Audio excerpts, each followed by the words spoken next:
Эта дорога для пассажиров такси Эльдикан-Якутск в один конец. Обратно уже не вернуться, автозимник растает. В отдаленных селах Усть-Майского района каждый житель знает, в межсезонье даже на один день перенести поездку бывает небезопасно. Это еще золотая дорога, потому что можно проехать. Как-то всяко разно.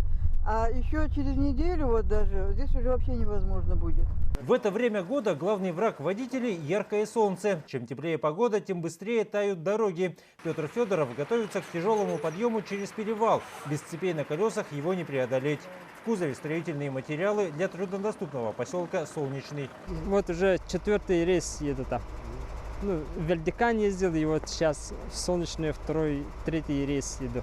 Дорога Якутск-Эльдикан-Югоренок – единственная связь с внешним миром для жителей десятков поселков. Самолеты сюда не летают. Большая часть пути круглогодичная. И только 2 коротких участка автозимников по полгода держат людей в изоляции. В некоторые места не могут добраться даже дорожники.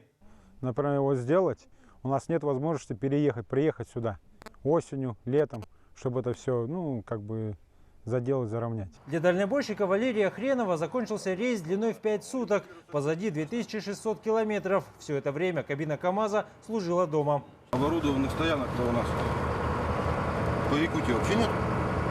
В Югоренок водитель привез из Благовещенска продукты питания. Сейчас это самый востребованный товар в поселке, готовящемся к так называемому глухому сезону. Завезти нужно много, поэтому фуры стараются загружать до предела, порой даже себе в ущерб. Немного отбойник оторвал, сейчас на веревках висит. Но это сейчас сделаем, приварим, поедем назад. Пустой это уже проще, машина повыше и таскает ее не так сильно. Главное до сюда доехать. Несмотря на отдаленность, в единственном магазине Югоренка ассортимент как в городе. Для заведующей Елены Акатьевой сезонное накопление товара – обычная процедура. Главное – вовремя заполнить склады. Сейчас у нас в основном идет доставка муки. Мука, сахар, чтобы мы были до навигации.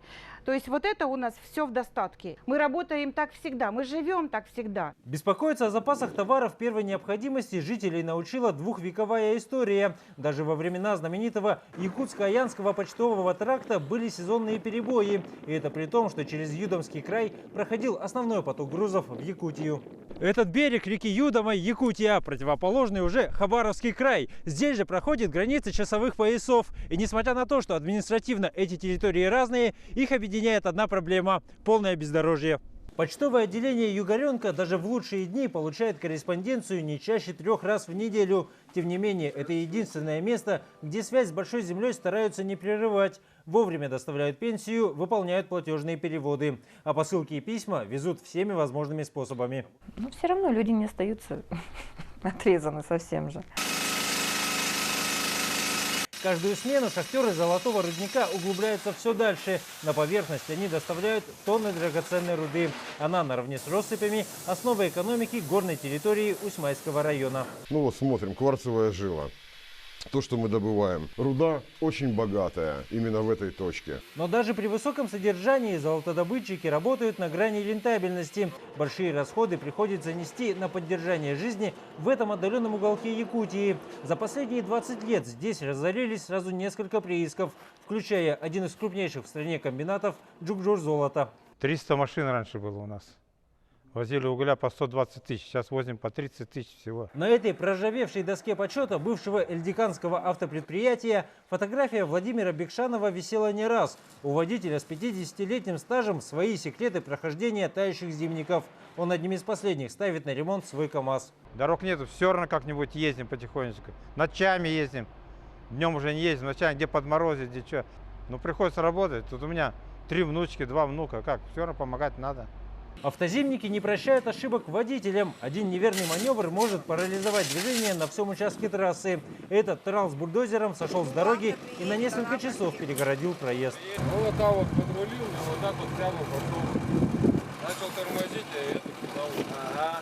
Ждать помощи можно часами. Водители решают сами сделать объезд. Общая проблема объединяет незнакомых людей. Не разъезжаются, пока не вытащат все машины.